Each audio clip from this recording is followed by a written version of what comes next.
When were fingerprints first used for identification?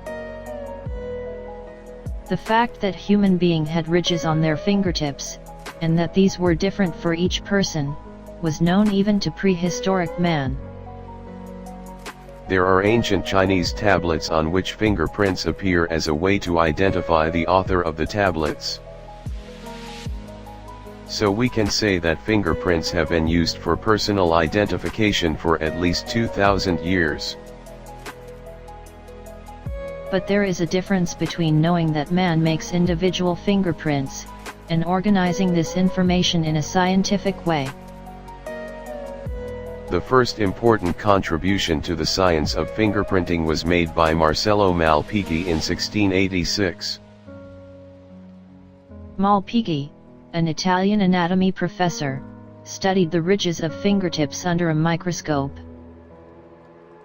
He saw that these ridges were arranged in patterns of loops and spirals.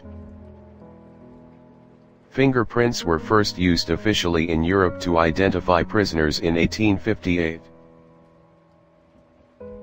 A few years later, the first study on the possible use of fingerprints was published.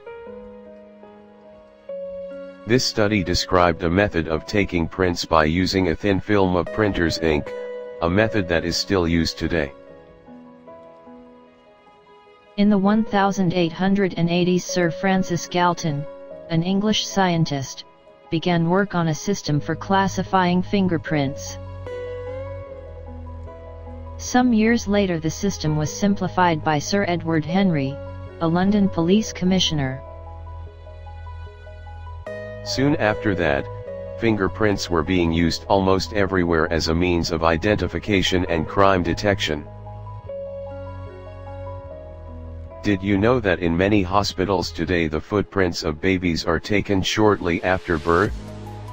They are also a means of identification.